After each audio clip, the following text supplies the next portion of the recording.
मंत्र्यांच्या अध्यक्षतेखाली बिबट्याचा खूप मोठ्या प्रमाणावर जो काही एकंदरीत संख्या वाढलेली आहे आणि अनेक लोकांचे जीव गेलेले आहेत, मुलांचे गेलेत, मुलींचे गेलेत आणि खूप भीतीचं वातावरण विशेषतः महाराष्ट्रातल्या अनेक भागात नावच घ्यायची म्हटलं तर पुणे जिल्हा, अहिल्यानगर जिल्हा, नाशिक जिल्हा, कोकणचा आपला रत्नागिरी आणि तिकडचाही काही भाग असा वेगवेगळ्या भागामध्ये जिकडं बिबट्यांची संख्या वाढते ही संख्या वाढलेली असताना त्याच्यावर काय बंदोबस्त करायचा म्हणून तातडीची आज मुख्यमंत्र्यांनी मीटिंग आयोजित केलेली होती आणि त्या मीटिंगमध्ये ताबडतोब काही गोष्टी अशा आहेत की त्या तातडीनं सुरू करण्याची गरज आहे। आम्ही त्या एरियामध्ये शाळा 9:30 ते 4 असं टायमिंग ठेवलंय की जेणेकरून साधारण दुपारची वेळ असतानाच मुलं घरी यावीत संध्याकाळच्या आत, हा एक त्याच्यातनं निर्णय घेतलेला आहे। दुसरं म्हणजे तिथले पिंजरे आणि बाकीच्या कामाला जसं पुण्यामध्ये 11.5 कोटी रुपये दिले तसं अहिल्यानगर, नाशिक आणि त्या सगळ्या भागामध्ये जो काही निधी लागेल तो तातडीनं उपलब्ध करून देण्याच्याबद्दलच्या सूचना देण्यात आलेल्या आहेत। याबद्दल तिथले SP, पुण्याच्या जवळचे CP यांनी पण गस्त वाढवावी अशाही पद्धतीच्या सूचना आजच्या मीटिंगमध्ये देण्यात आलेल्या आहेत। केंद्र सरकारशी बोलून त्यांना जे काही बिबटे पकडायचे वनताराला पण विनंती केलेली आहे की आम्ही इकडं बिबटे पकडून तुमच्याकडे काही पाठवतो, परंतु त्यांच्याकडे इतके बिबटे सामावून ते घेऊ शकणार नाही म्हणून जुन्नरच्या परिसरामध्ये माणिकडोहला एक बिबट्यांचं केंद्र निर्माण केलेलं आहे। तशा पद्धतीनं 2 सेंटर ही बिबट्यांची सुरू करायची आणि त्याच्यामध्ये हे बिबटे पकडून ते तिकडं न्यायचे, त्याच्यामध्ये ठेवायचे। दुसरी गोष्ट, फॉरेस्ट डिपार्टमेंटला विचारून जे नरभक्षक आहेत ते बिबट्यांना गोळी घालण्याची परवानगी घ्यायची आणि काहींना परवानगी दिलेली आहे, तशा पद्धतीनं त्यांचा बंदोबस्त केलेला आहे।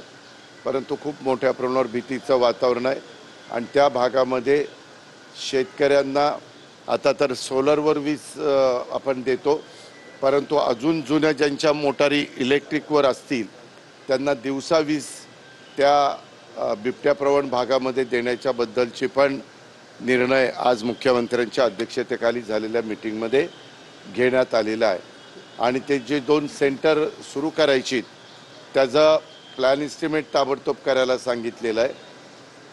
त्याला काहीतरी 60 एकराच्या पुढं जागा लागते, पण ते सेंटर फॉरेस्टमध्येच सुरू करायचे आहेत। फॉरेस्टला तशा प्रकारची जागा उपलब्ध आहे आणि ते बिबटे पकडून त्याच्यामध्ये ठेवायचे। त्याचा बाकीचा जे काही असेल तो खर्च देखील केंद्र सरकार, राज्य सरकार मिळून, त्या फॉरेस्ट डिपार्टमेंट मिळून त्याच्यातनं मार्ग निघेल। परंतु कुठल्याही परिस्थितीमध्ये तिथल्या लोकांचं जे काही सुरक्षितता आहे ती धोक्यात येऊ नये म्हणून जी काही काळजी आणि खबरदारी ही SP, कलेक्टर, CO ह्या सगळ्यांना तशा सूचना देऊन फॉरेस्टला पण तिथं अधिकचं लक्ष केंद्रित करायला सांगितलेलं आहे आणि ते जेवढ्या गतीनं बिबटे पकडता येतील तितक्या गतीनं पकडून त्यांना सेंटरमध्ये शिफ्ट करायचं आहे।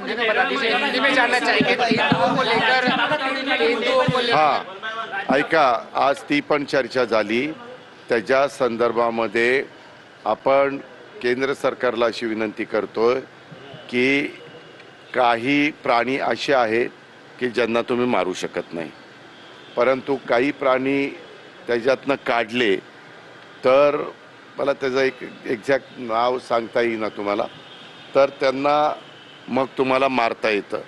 तर तशा पद्धतीने हे बिबटे सगळे जंगलात वाढलेले नाही, हे उसामध्ये त्या नर मादीला त्यांचा म्हणजे मादीला झालेली पिल्लं ही वर्षामध्ये साधारण 4 पिल्लं एक मादी घालते आणि त्याच्यातनं 8 पिल्लांची पैदास वर्षभरात होते आणि त्याच्यामुळे हे प्रमाण इतकं वाढलं आहे। तिथं पाणी आहे, तिथं ऊस आहे, ऊसातला पहिला त्यांना जागा आहे।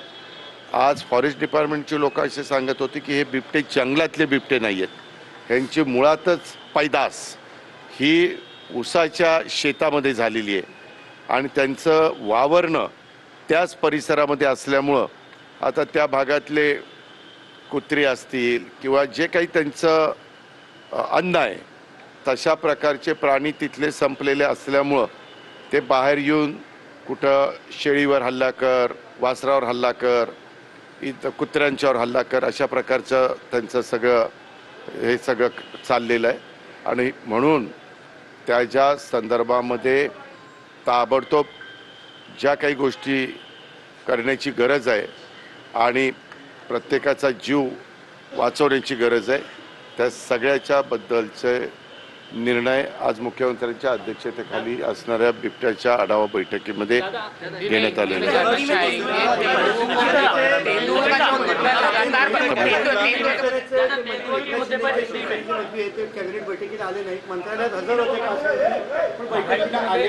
मला त्याच्याबद्दल काय माहिती नाही.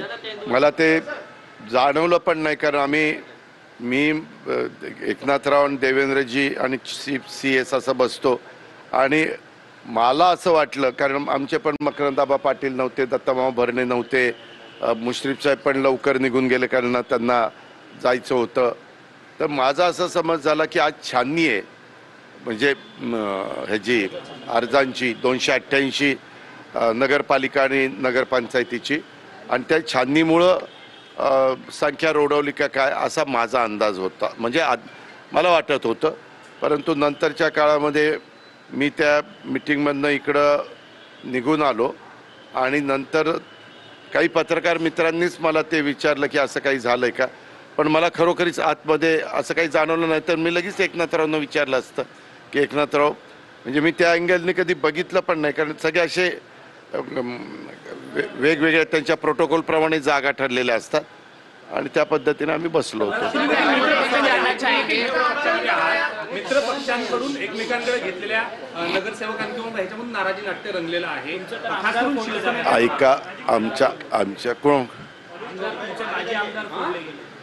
एक मिनिट, प्रत्येक जण आपापला पक्ष वाढवण्याचा प्रयत्न करत असतो आणि निवडणुकीच्या काळात हे प्रमाण मोठ्या प्रमाणावर वाढतं, तिकीटं देण्याच्या निमित्तानं वाढतं, अध्यक्षाची उमेदवारी देण्याच्या निमित्तानं वाढतं आणि त्याच्यातून आज मुख्यमंत्री आणि एकनाथराव शिंदेसाहेब आणि बाकीचे सहकारी, मी तिथं नव्हतो पण बसले होते अशी नंतरची मला माहिती, कारण आज आमचे पायाभूत सुविधेची पण मीटिंग होती, आमची ते बिबट्याच्या बद्दलची पण बैठक होती, बरेच आमदार VCवर पण जॉईन झालेले होते, त्या वेगवेगळ्या जिल्ह्यातले सगळे अधिकारी वर्ग पण तिथं हजर होता, पण त्याच्या संदर्भातली बैठक काहीतरी झाली असं माझ्या कानावर. धन्यवाद.